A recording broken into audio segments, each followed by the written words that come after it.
भद्रायै नियतः प्रणतास्मतां रौद्र्यायै नवनित्यायै गौर्यै धत्र्यै नमो नमः ज्योत्स्नायै चन्द्ररूपिण्यै सुखायै सततं नमः कल्याणै प्रणताविद्यै सिद्ध्यै कुर्मो नमो नमः नैऋत्यै भूहितां लक्ष्मै सर्वाण्यै ते नमो नमः दुर्गायै दुर्गपारायै सारायै सर्वकारिण्यै खात्यै तथैव कृष्णायै धूम्रायै सततं नमः अति सौम्यातिरौद्र्यायै दिव्यै कृत्यै नमो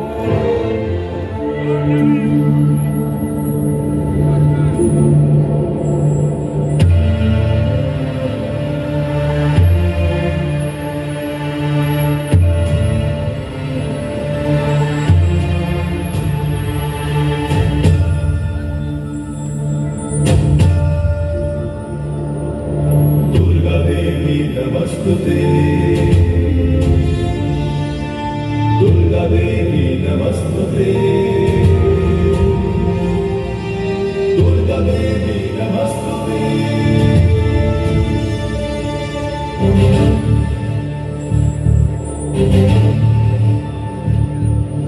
कात्यायनी महामाये खड्गवाण धनुर्धरे खड्गधारिणी श्रीचण्डी नमस्ते वसुदेव सुते कामिनी वासुदेव सहोदरी वसुंधरा श्री नंदे दुर्गा देवी नमस्ते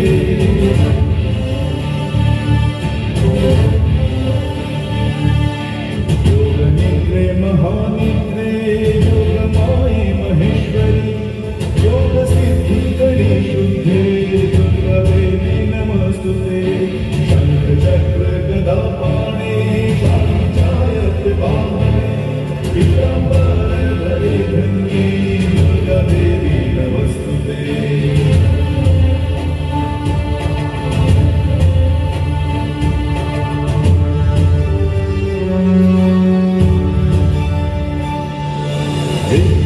दिव्यजुस्सामात्रबाण चतुस्सामन्तलोकिनी ब्रह्मस्वरूपिणी ब्राह्मी दुर्गा देवी नमस्तुते पुष्टिनाकुलसम्भूते विष्णुनाथ सहोदरी विष्णुरूप धरे धन्ये दुर्गा देवी नमस्तुते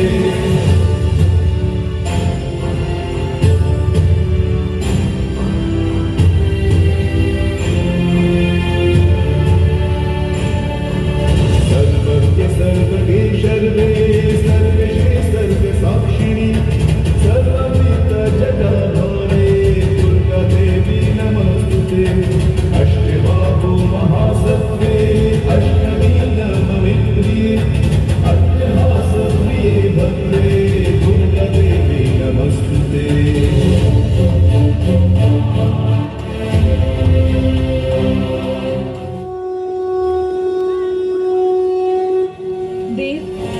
আমি নিশ্চিত করেছি আমাকে পিতার আয়োজিত যজ্ঞে যেতেই হবে।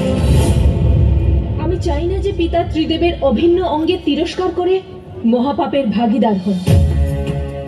যেভাবে আপনি ব্রহ্মদেবের অহংকার শেষ করেছিলেন, আমি চাই যে ঠিক সেভাবেই আপনি আমার পিতার ক্রোধ আর অহংকার শেষ করুন, যাতে উনি আপনার মহিমা আর দিব্যতার দর্শন করতে পারেন। দেব, আমি নিজের অপমান সহ্য করতে পারি, কিন্তু আপনার নয়। পিতা এই যজ্ঞে প্রত্যেক দেবতাকে আমন্ত্রণ জানিয়েছেন, কিন্তু আপনাকে নয়। তাই আপনার অর্ধাঙ্গিনী হওয়ার দরুন এটা আমার কর্তব্য যে আমি ওই যজ্ঞ সভায় গিয়ে আপনার উপস্থিতি নিশ্চিত করি আর সবাইকে জানাই যে আপনি এই অনুষ্ঠান, এই সম্মানের যোগ্য। সত্যি বোঝার চেষ্টা করো, শিবের সংসার তো তুমি। আমার মান, আমার সম্মান, সবকিছু তো তুমি।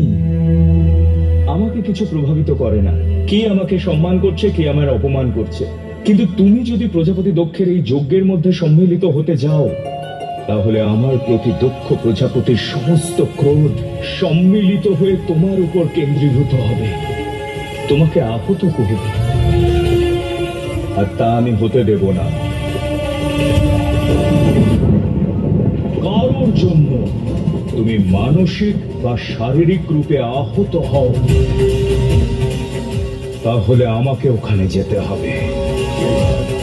আমি নিজে জানি না যে আমি ওখানে কি রূপে পৌঁছবো।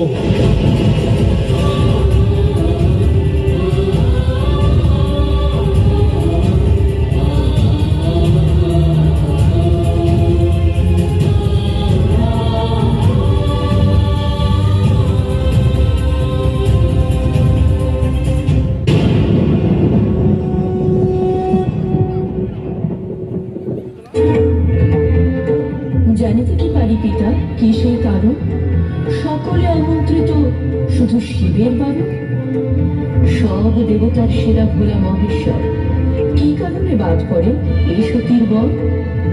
সকলের শ্রেষ্ঠ বলে তাই আমি জানি।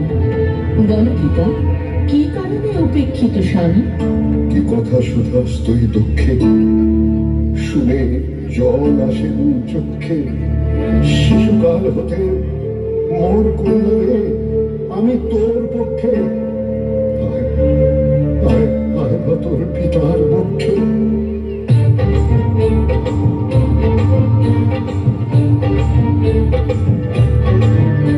ওই জটাধারীর সঙ্গে বিয়ে দেওয়াই হলো ভুল, ওই জটাধারীর সঙ্গে বিয়ে দেওয়াই হলো ভুল। তার নেই চাল নেই ঝুলক, তার আছে কেবল চুল। তার নেই চাল নেই ঝুলক, তার আছে কেবল চুল। তার গলায় দোদুল দোদুল দোলে কলকে লতার ফুল। তার গলায় দোদুল দোদুল দোলে কলকে লতার ফুল। একটা কুষ্টি মাতে তাল খায় ত্রিশূল, একটা নেতে কুষ্টি মাতে তাল খায় ত্রিশূল। ওই জটাধারীর সঙ্গে বিয়ে দেওয়াই হলো ভুল। থামো বাবা, থামো, থামো তুমি। বলো না আর বাবা, বলো না। তোমরা যা বলো তাই বলো, আমার প্রাণ প্রিয় শিব। ত্যাজিব এই দেহ, পরাণ প্রাণে আমি দিব। ত্যাজিব এই দেহ, পরাণ প্রাণে আমি দিব। ত্যাজিলাম আমি তাই প্রাণ, গেয়ে আমার শিবের গুণগান। ত্যাজিলাম আমি তাই প্রাণ, গেয়ে আমার শিবের গুণগান।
ব্রহ্মার থেকে বর লাভ করে তারকাসুর।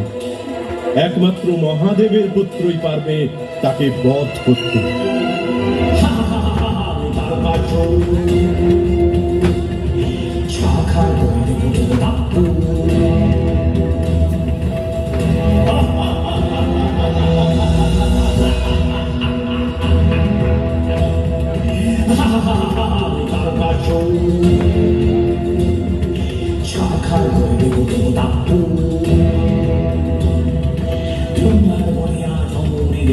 শিবের পুত্র ছাড়া হারিবে না কেহ।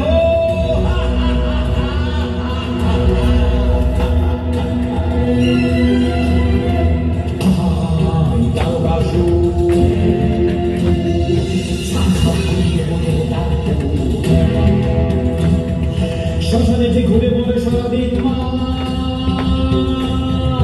তবে আর হবে বড় তার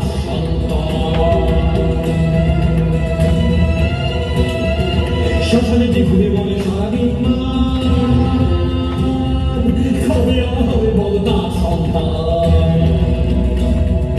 এই পাত্রে কন্যারে বলে দেবে কেবল থাকে মহাদেবা।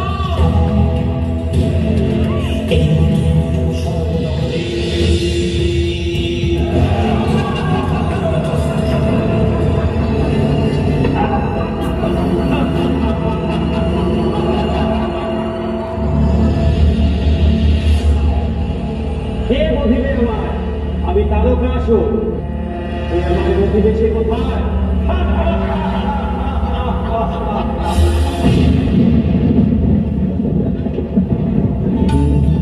মিলেছি দুজনে আমরা, রচেছি মিলন ডোর, মিলেছি শৃঙ্গারে রসরতি হারে, বহেছে স্রোত ঝোর।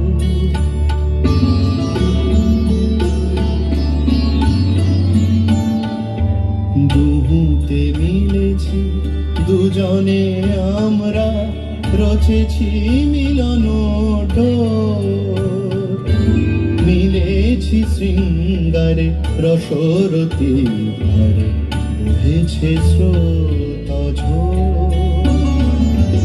মেতেছি দুজনে প্রেমের কুজনে,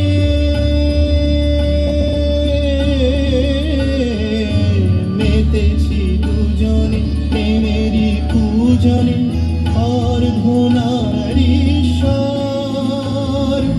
মিলন রঙ্গে একই অঙ্গে, মিলেছি নারী ও নর। দুহুতে মিলেছি, দুহুতে মিলেছি দুজনে আমরা, রচেছি মিলন ডোর, মিলেছি শৃঙ্গারে রসরতি ধারে, বহেছে স্রোত ঝোর। দুহুতে মিলেছি।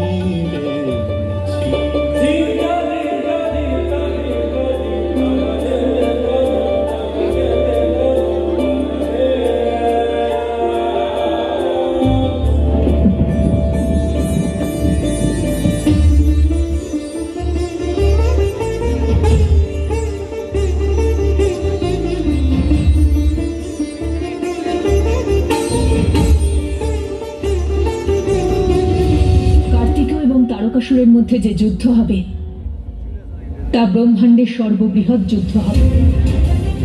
আজ থেকে এই যুদ্ধ শুরু হওয়া পর্যন্ত এক একটি মুহূর্ত অত্যন্ত অমূল্য হবে, কারণ সমস্ত সৃষ্টির কল্যাণ এই যুদ্ধের মধ্যেই নিহিত আছে।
প্রারম্ভ আমি।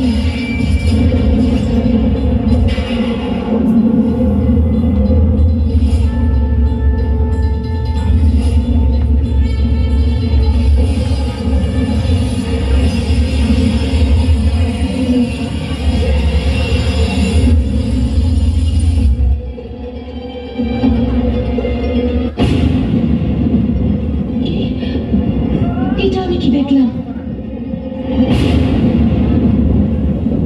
এত অদ্ভুত, এত ভয়ঙ্কর, কি আর কেন?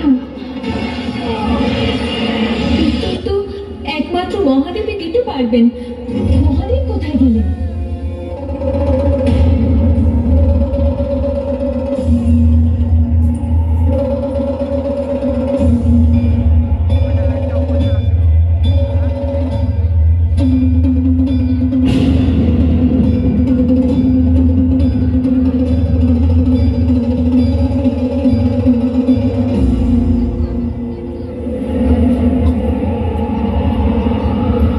আনন্দ তাণ্ডব?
আনন্দ তাণ্ডবের সাথে অশ্রু, এর অর্থ বুঝতে পারলাম না দেব।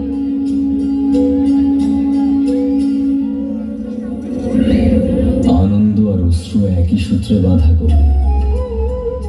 আনন্দ যখন সীমা অতিক্রম করে তখন অশ্রুধারা নিজে থেকে নেমে আসে। আর এই আনন্দের কারণ? উপকূলের আনন্দের কারণ হলো তাকে ছুঁয়ে যাওয়া নদীর জলরাশি গৌরী, আর শিবের আনন্দের কারণ হলো তার সাথে সম্পর্কিত শক্তি, আর সেই শক্তি হলো তুমি গৌরী। কিন্তু তোমাকে ভীষণ চিন্তিত মনে হচ্ছে।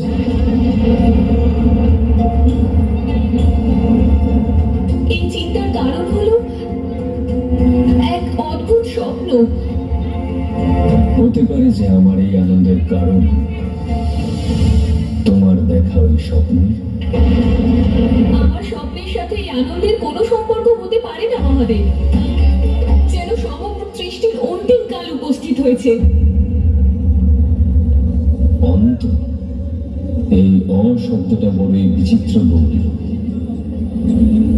অতে যেমন অন্ত হয় তেমনি আতে আরম্ভ।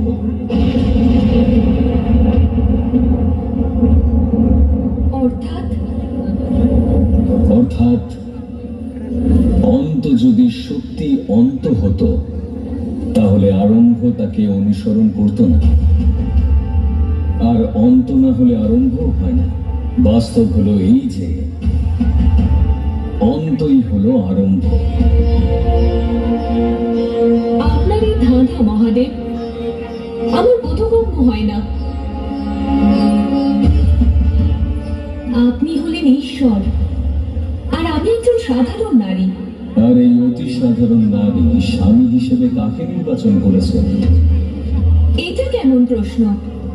স্বামী তো আপনি, মহাদেব। স্বামী রূপে যখন মহাদেবকে নির্বাচন করেছ, তখন মহাদায়িত্ব তো তোমাকে নিতেই হবে। অতীতের নির্বাচনই বর্তমানের পরিণাম হয়ে আমাদের সম্মুখে আসে। নির্বাচনের সমাপ্তি হলো পরিণামের সূত্রপাত। কিন্তু দেব, যাও পার্বতী, বোঝাও দেব যে কৈলাসে যুদ্ধ করা নীতি বিরুদ্ধ। এ আপনি কি বলছেন মহাদেব? ওরা তো অসুর, আর আমি। তুমি কৈলাসের গৃহকর্ত্রী, আর অতিথিদের আপ্যায়ন গৃহকর্ত্রীরাই করে থাকেন।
আমাদের সঙ্গে যখন পারল না, তখন আমাদের ভয় দেখাতে এক নারীকে এনে দাঁড় করালো।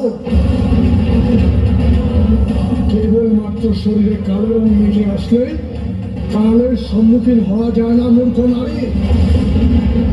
যে আজ তোকে মৃত্যুর মুখে পাঠিয়েছে, সে খুব ভালো করেই জানে যে এই সমগ্র রণভূমিতে এমন আর কেউ নেই যে চণ্ড আর মুন্ডের সম্মুখীন হবে। ব্রহ্মাণ্ডের চিরন্তন সত্য হলো এই যে শক্তির অধিকারী কেবলমাত্র পুরুষরাই হয়, নারীরা তো চিরকালই অপরাধ। নারীদের জন্মই হয় চিরকাল পুরুষদের পেছনে থাকার জন্য, পুরুষদের সামনে মাথা নিচু করে। নারীদের কাজ হলো পুরুষদের আনন্দ দান করা, কর্ম দিয়ে, কথা দিয়ে, আর শরীর দিয়ে, বুঝলি? দেবতারাই যখন আমাদের কিছু করতে পারলো না, ত্রিদেব মুখ লুকিয়ে বসে আছেন, সেখানে তুমি কি করলো বলে না? মনে হচ্ছে এই কথায় বোঝার পাত্রী নয়। অস্ত্রের ভাষা প্রয়োগ করে একে বোঝাও চণ্ড যে পুরুষ শ্রেষ্ঠ আর নারী তার দাসী। পুরুষ শক্তিশালী আর নারী অবলা।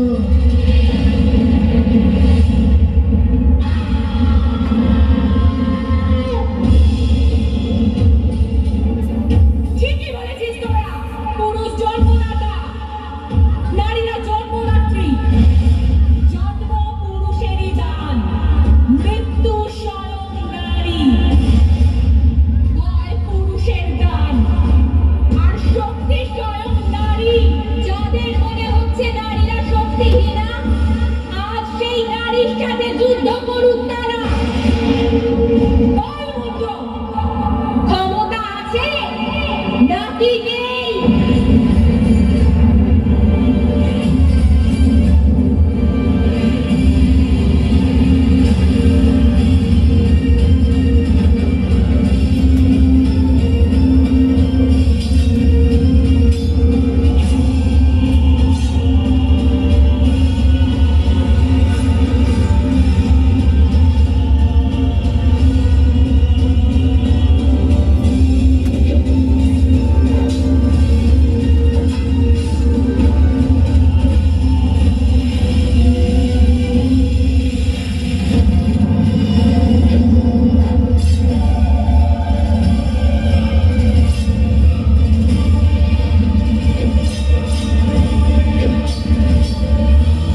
শক্তির বিনাশ হলো নাকি দম্ভ? যখন নারী শক্তি জাগ্রত হয় তখন পুরুষের শক্তি এবং দম্ভ উভয়ই চূর্ণ বিচূর্ণ হয়ে যায়। দুজন শক্তিশালী পুরুষ একত্রেই নারীকে অবলা প্রমাণ করো। এসো।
निर्जन स्थान चाই ধ্যান স্থিতি।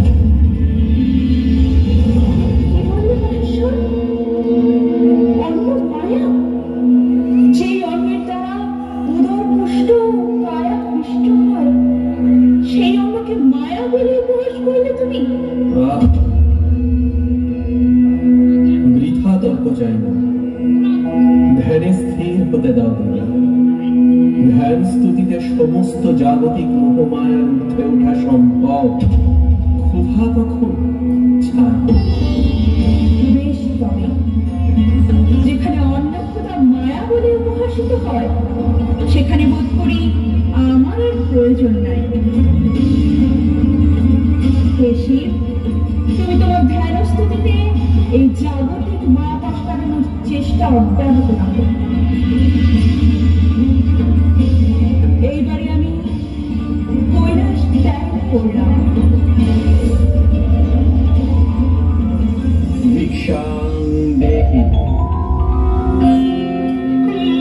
কাপড় ধুয়ে দাঁড়িয়ে দাঁড়িয়ে ঘুরেও কোথাও ভিক্ষা পেলেন না। এ তোমার কেমন লীলা? স্বয়ং জগৎ পিতা আজ দাঁড়ে দাঁড়ে ঘুরেও ভিক্ষা পাচ্ছেন না।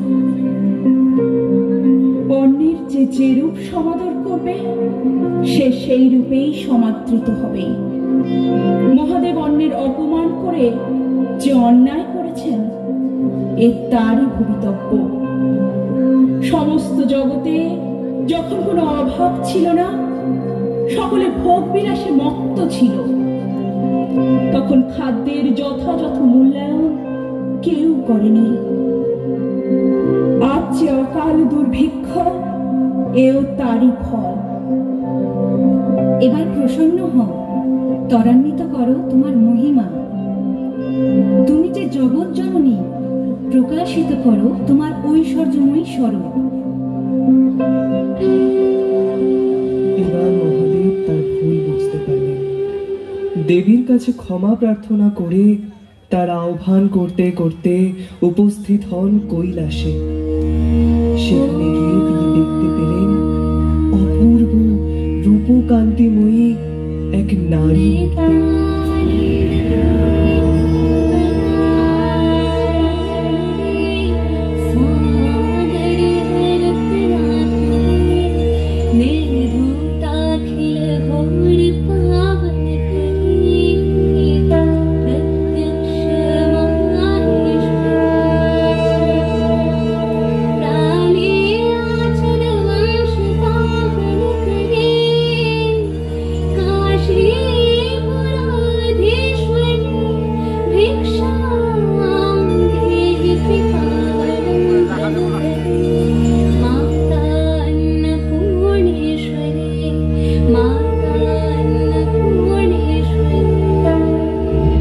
দেবী, তুমি ফিরেছ, ক্ষমা করো এই অপমানে, ক্ষমা করো। অন্যের যে অপমান আমি করেছি, সেই অন্যায়ের ক্ষমা দাও দেবী। মায়া নয়, অন্যই যে পরম সত্য, আমি তা বুঝতে পেরেছি। অন্ন দাও মরি, অন্ন দাও। কৃপা করো হে ভগবতী, কৃপা করো।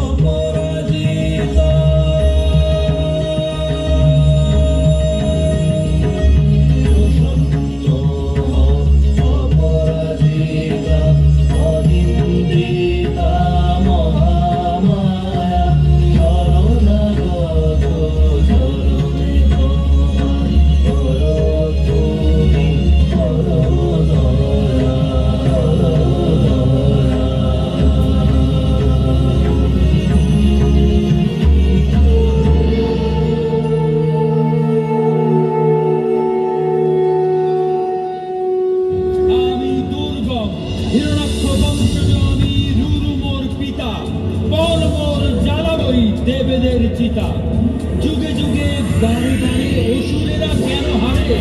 উত্তর দাও মরে ব্রহ্মা বিধাতা। বসেছি তপস্যায় আমি সুকঠিন, পিতামহ আমারে এ উত্তর দিন। ক্ষমতা অসীম, তবু কেন যোগ্য নই দুর্গমাসুর হতে ত্রিভুবন জয়ী? ত্রিলোক দেখুক আজ অসুরের যে, ধ্বংস হোক ব্রাহ্মণ, ধ্বংস হোক বেদ। কি চাও হে দুর্গা? কেন এত রুষ্ট হয়েছি যে আমি তব তপস্যায় তুষ্ট? আর কিছু চাই না আমার, শুধু দাও বেদ মন্ত্রে পূর্ণ অধিকার। বেদ মন্ত্র হলে বিস্মরণ, দেবতাগণের হবে নিশ্চিত মরণ। আর শুধু একবার দাও হে আমারে, পুরুষ কখনো যেন বোধিতে না পারে। তাই হোক তবে। দুর্গমাসুরের হাত থেকে ত্রিভুবনকে রক্ষা করতে আমায় যে রূপ নিতে হয়েছিল, তার নাম দুর্গা। কোথা থেকে এলো? তুই চোখে দেখি না কিছু ভালো? এত কার দেশ হলো সব কিছু কালো? ও তুমি এক সামান্য নারী, জানো এক নিমেষেই পারি পরাস্ত করিতে তোমাকে। 1 কোটি সেনা মোর পাঠাবো এখনই, কালো মেঘে যেমন ওই রবিকর ঢাকে। তোর সেনা ঢাকিতে আমারে, এই দেখ দূর করি এক হুৎকারে। বধিবীরে কত জনে রয়েছে মজুদ, অসুর বাহিনী মম বহু অর্বুদ। কাজ নেই তোর আর দেবরাজ সেজে, সকল নাশিব আমি আমার এই তেজে। সম্মুখ সমরে এই গদা খানি তুলে আঘাত হানিব দেখ তোর বাহুমূলে। ওই দেখ গদা চূর্ণ বিচূর, বাঁচিবারে চাষ যদি হয় বার দূর। আকাশ হইতে শিলা করিব বৃষ্টি, দেখিব কেমনে তুই বাঁচা সৃষ্টি। পর্বত উপারে আমি মারিব এবারে, দেখি তোরে দেবী কে বার রক্ষিতে পারে।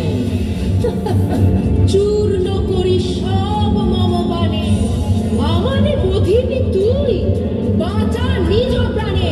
আরে চুপ চুপ, দেখ মোর সহস্র হস্ত পুরুষের রূপ। ক্ষেপণ করিয়া তোরে ওই ভূমি পানে আচ্ছন্ন করিব দেখ লক্ষ কোটি বাণে। হায় ভুলে গেলি নারী হস্তে মৃত্যু লেখা তোর, নিক্ষেপ করিনু এই দিব্যাস্ত্র। দেবীর দিব্যাস্ত্রের আঘাতে নিহত হলো দুর্গমাসুর। তার শরীর থেকে রুধির ধারায় সিক্ত হলো তপ্ত ত্রিভুবন, রক্ষা পেল ধরা। আর দুর্গমাসুরকে জয় করে দেবী অভিহিতা হলেন দেবী দুর্গা নামে। আর রাবণের বিরুদ্ধে যুদ্ধ জয়ের কামনায় রামচন্দ্র মায়ের অকাল বোধন করলেন আশ্বিন মাসে।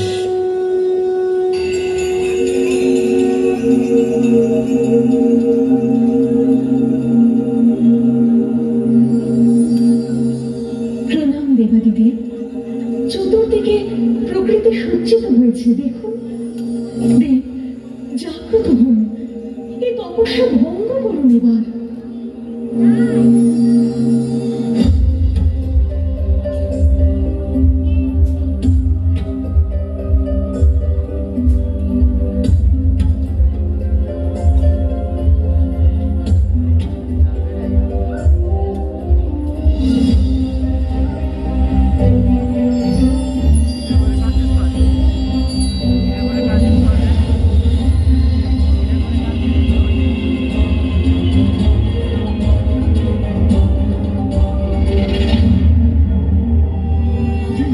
অন্ধকার থেকে জন্ম নিল এক ভয়ঙ্কর অসুর, অন্ধকাসুর।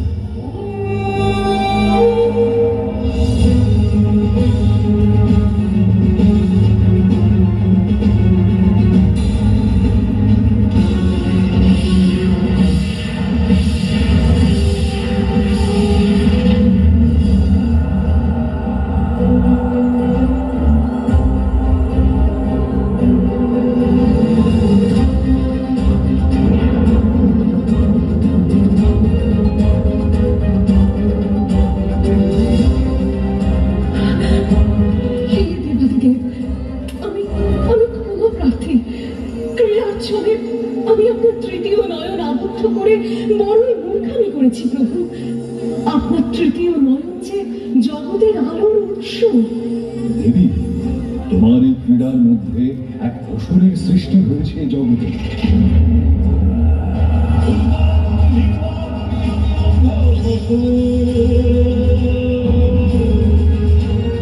চোখে আমার এই দৃষ্টি করতে পারি ঘৃণা দৃষ্টি।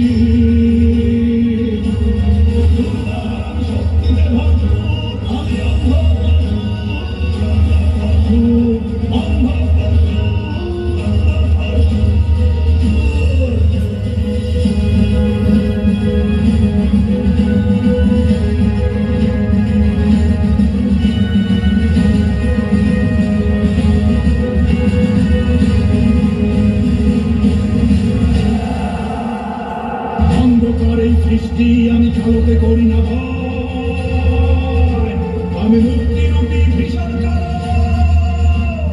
আমার শক্তি করি ক্ষয়, শক্তি করি ক্ষয়। সর্বলোক ধ্বংস করে শিব জায়াকে করব জয়, শিব জায়াকে করব জয়।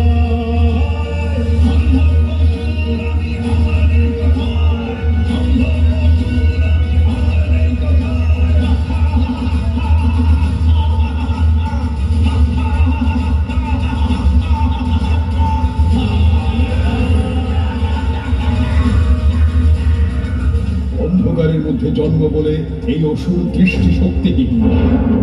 তুমি একে আমার গণাধিপতি হওয়ার সুযোগ দেব।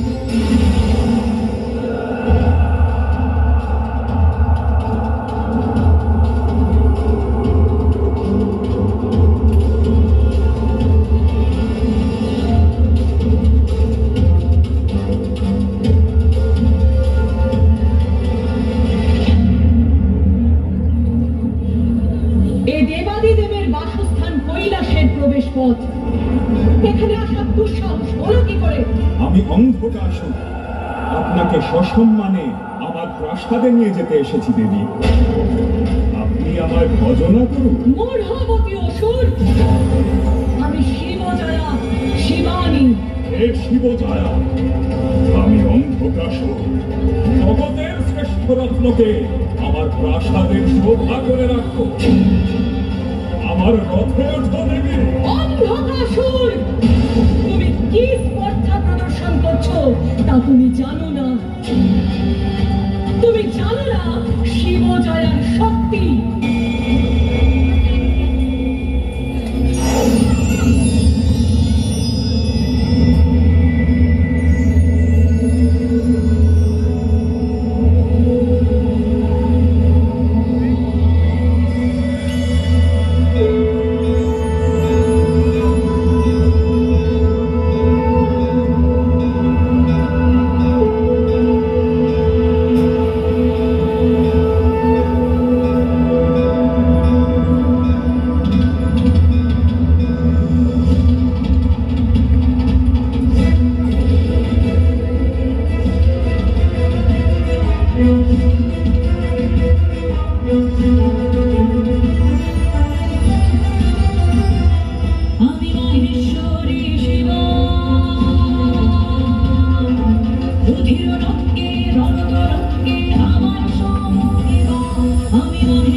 দেবকুল যদি আজ উপস্থিত হয় তাও অন্ধকাসুর জয়লাভ করবে। অসুর গুরু শুক্রাচার্য প্রদত্ত মৃত সঞ্জীবনী আমার কাছে রক্ষিত আছে।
হবে। ত্রিলোক তোমাকে ভৃঙ্গি নামে জানবে।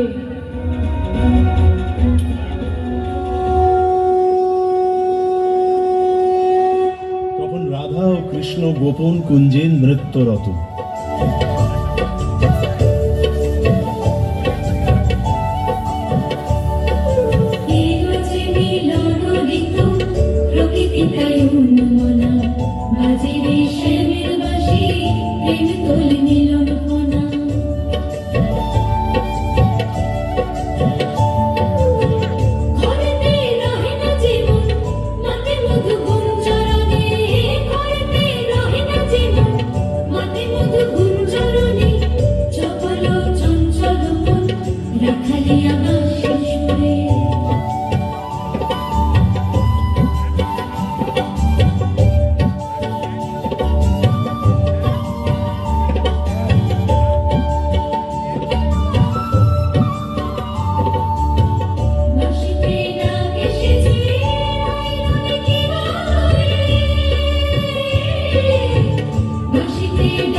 ওদিকে তখন শ্রীরাধার স্বামী আয়ান ঘোষ রাধাকে খুঁজে বেড়াচ্ছেন চতুর্দিকে। রাধা, রাধা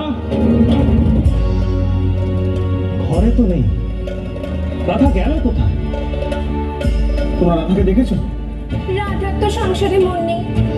ওই কানা ছেলেটার সাথে কোথায় কোন কোন জমানে গিয়ে ঘুরে বেড়াচ্ছে।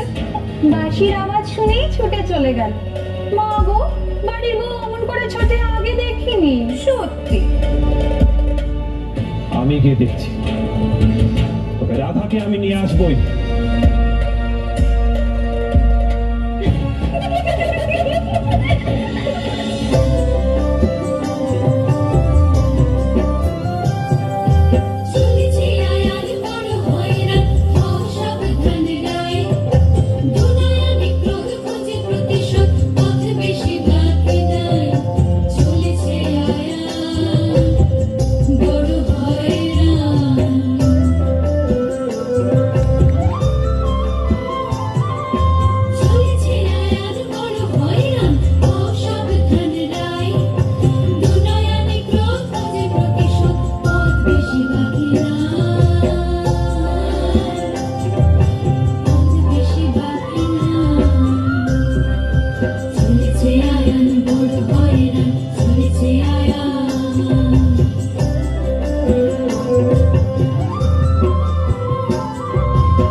এ তো আমার আরাধ্যা দেবী। রাধে, ধন্য ধন্য তুমি রাধে। নমি তোমায় মা, মা রটন্তী কালী।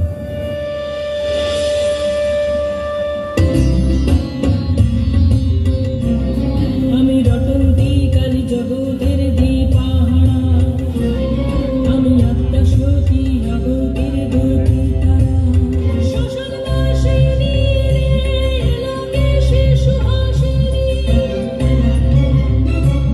আমি কত রুদ্ররূপে জগতের ক্ষয়নাশিনী। শ্মশান বাসিনী লোকেশে সুহাসিনী,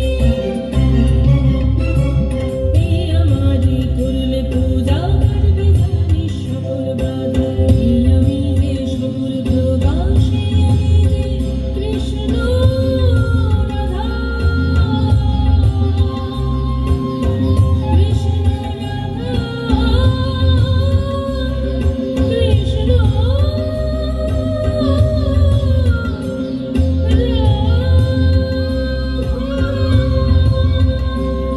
আমি রটন্তী কালী জগতের দীপাহারা, আমি আত্মা সতী জগতের গতি তারা। আমি রটন্তী কালী জগতের দীপাহারা, আমি আত্মা সতী জগতের গতি তারা।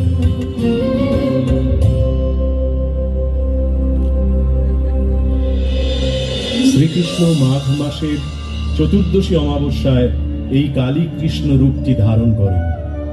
দেবীর মহিমা হয় চতুর্দিকে প্রচারিত, তাই এই তিথি রটন্তী অমাবস্যা। এই দেবীর আরাধনায় আসে গৃহ শান্তি। বৃক্ষ থেকে যখন প্রথম পত্র ঝরে পড়ে, তখন মালি সতর্ক হয়ে যায় যে বসন্তের সমাপন হয়েছে এবং শৈত্য আসতে চলেছে। চন্দ্রমুণ্ডের খণ্ডিত ধর দেখেও তোমরা বুঝতে পারলে না যে বিনাশের ভূমিকম্প আসতে চলেছে, কারণ এখানে তুমি বার্তালাপ করে সময় ব্যয় করছো, আর ওখানে সে তোমার সেনা দলকে ধ্বংস করে দিচ্ছে।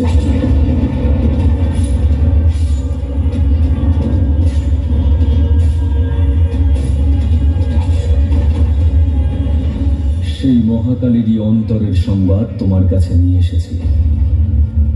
আজ আমি মহাকাল নই,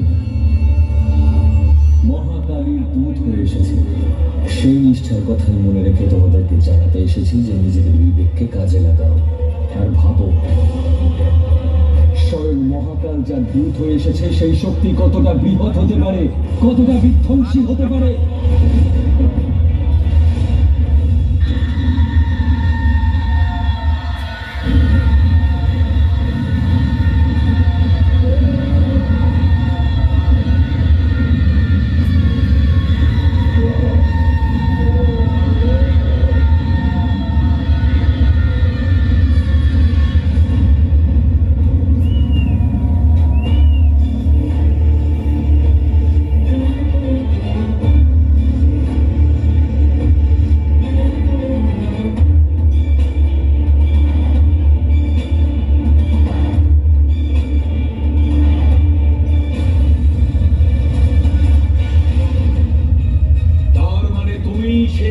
চন্দ্রমুণ্ডকে হত্যা করেছ, ওদের দুজনের মুন্ডমালা গলায় পরে তুমি আমাকে ভয় দেখাতে পারবে না।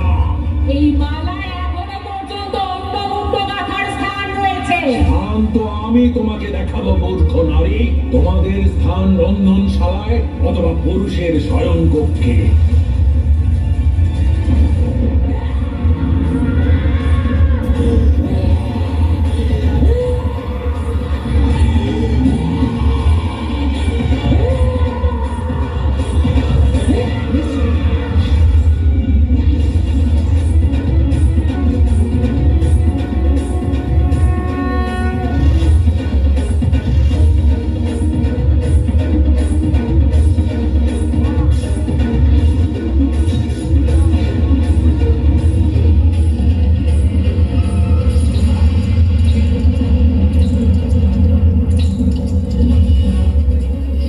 ধ্বংস করতে হবে আমায়, কিন্তু বিনা রক্তপাতে তোমরা আমাকে হত্যা করতে পারবে না। যেখানে যেখানে আমার রক্তবিন্দু পড়বে এখানেই আমার আর একটা শরীর সৃষ্টি হবে। রক্ত বীজ আমি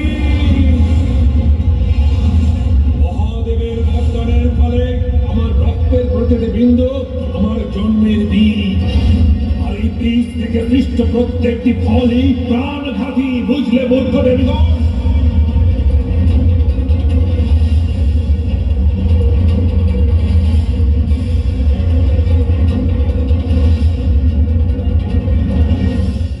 এইবার বলো মহাকালী, কিভাবে তুমি লড়াই করবে রক্তবীজ নামের এই মহাদানবের সাথে? আজ তোমাদের প্রত্যেকের রক্ত এই যুদ্ধক্ষেত্রে বইবে।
বন্যা যা তোমাকে ভাসিয়ে নিয়ে চলে যাবে মহাকালী।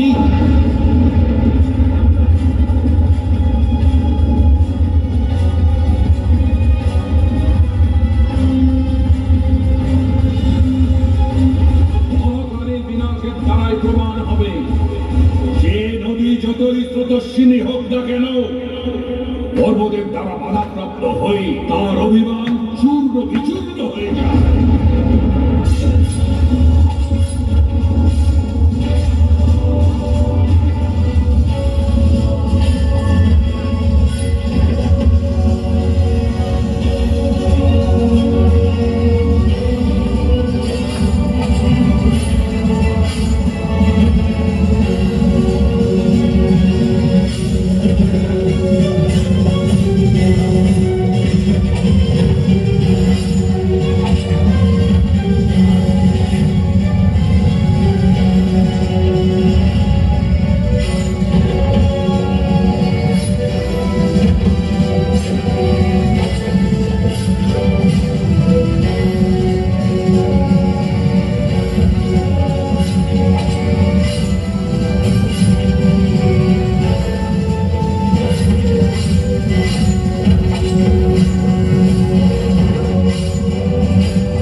বিনাশ করে দেব, রক্তবীজ আমার নাম। আমি হলাম মহাকালী, কেবল রক্তই নয়, ভয়, কুটিলতা, পাপ সবকিছু বিনাশ করে দিতে পারি আমি।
জন্য।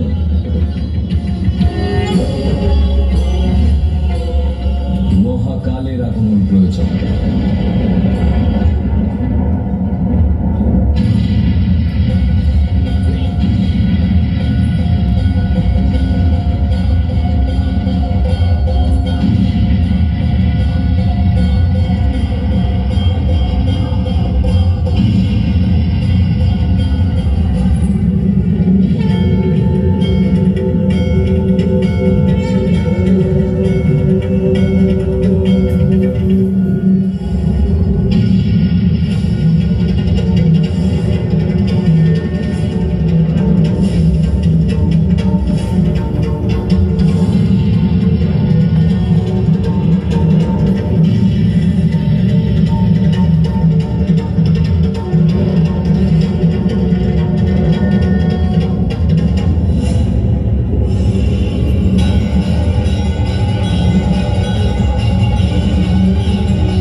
বৈশিষ্ট্য ছিল।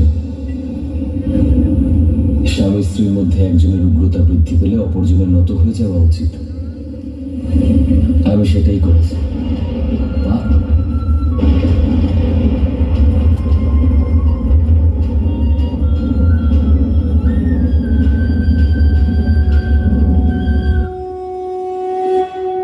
পুরাণে কথিত আছে এক মহাপরাক্রমশালী অসুর রম্ভ অসুরের ঔরসে মহিষীর গর্ভে মহিষাসুরের জন্ম হয়েছিল।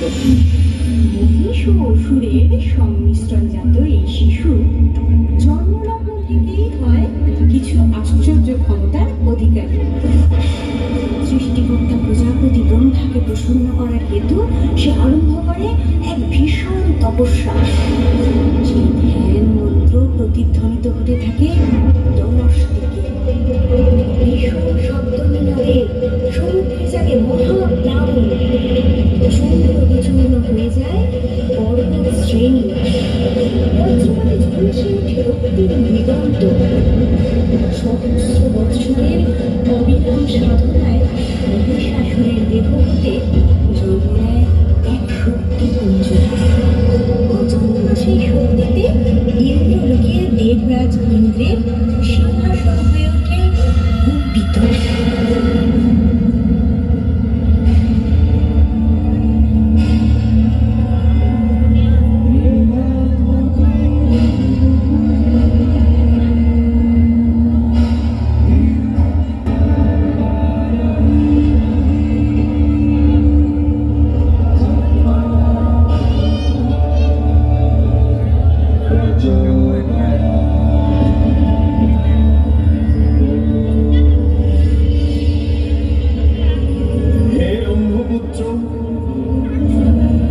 তোমার সাধনায় আমি তুষ্ট। বলো কি হেতু এই কঠিন তপ? প্রণাম ব্রহ্মদেব। হে প্রভু, আপনি ত্রিকালজ্ঞ। ত্রিভুবনের এমন কিছুই নেই যা আপনার অবগত নয়। আমি অমরত্ব চাই হে বিধাতা। এ অসম্ভব।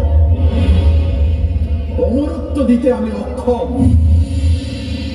চরাচরে যা কিছু সৃষ্টি হয়েছে সেসব কিছুর ধ্বংস একদিন না একদিন হবেই। এ অনিবার্য। হে অসুররাজ, তুমি অমরত্ব ব্যতীত অন্য কিছু প্রার্থনা করো।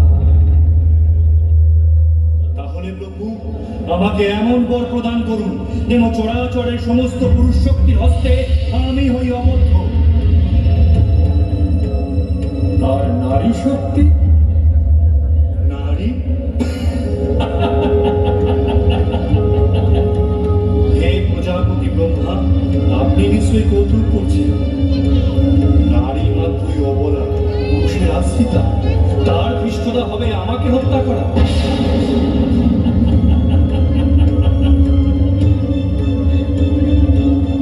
তথাস্তু। আজ হতে তুমি সমস্ত পুরুষ শক্তির হস্তে অবদ্ধ হবে। তবে মনে রেখো মহিষাসুর কোনো না কোনো এক সময় নারী হস্তেই তোমার বধ।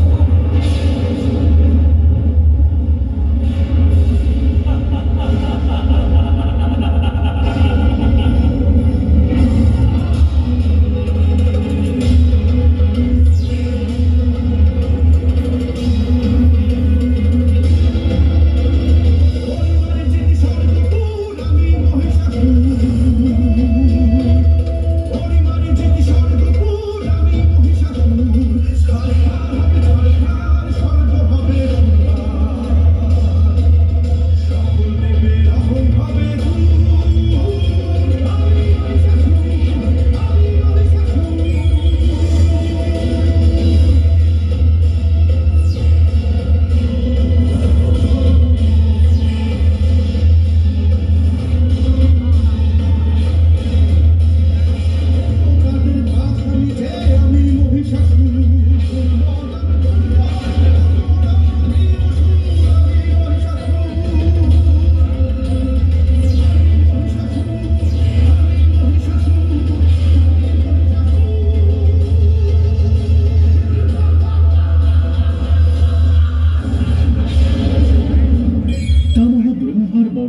মহিষাসুর পুরুষের অবদ্ধ।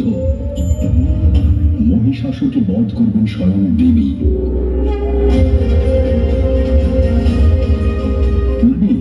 প্রথম গল্পে উগ্রচণ্ডা রূপে বধ করেছেন তাকে। দ্বিতীয় গল্পে দেবী ষোড়শভুজা ভদ্রকালী রূপে মহিষে মর্দন করেছেন।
বিষ্ণুর তেজে তার বাহু সমূহ, চন্দ্রের তেজে তার স্তন যুগল,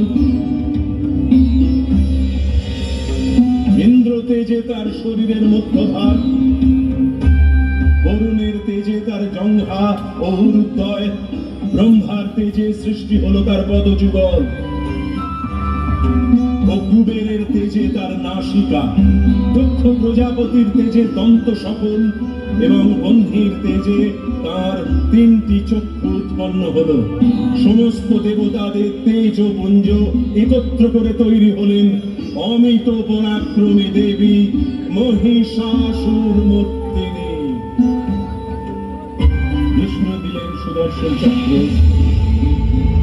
বরুণ দেব শঙ্খ,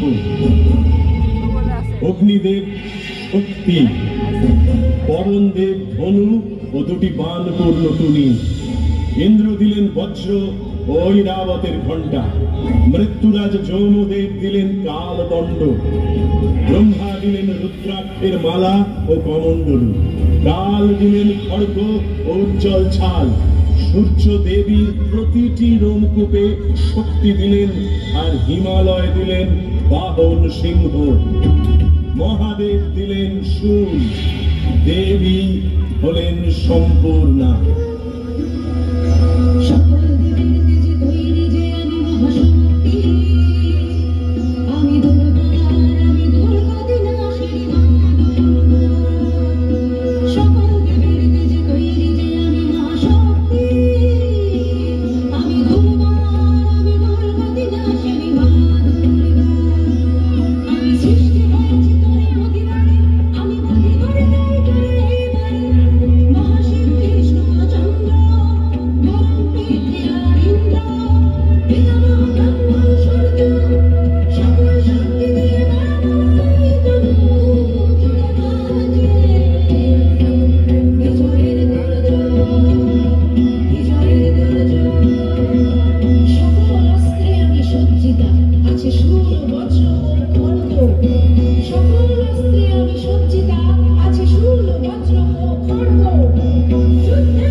চারিদিকে তোর কানা, বুঝি তোর মায়া, কিন্তু আমি হলাম মহামায়া।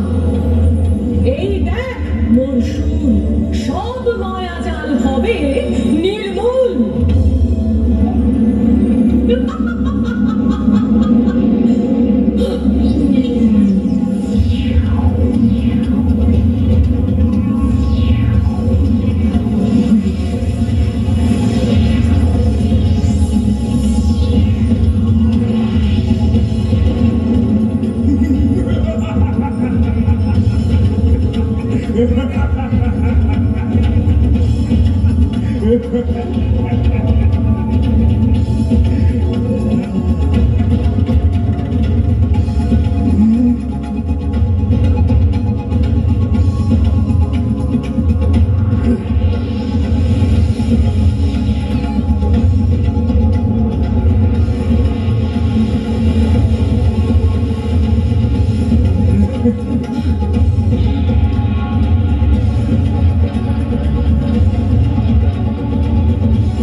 এই বেলা চূর্ণ করি তোর ভুবন।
প্রচন্ড হুঙ্কার করে বললেন,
हेलो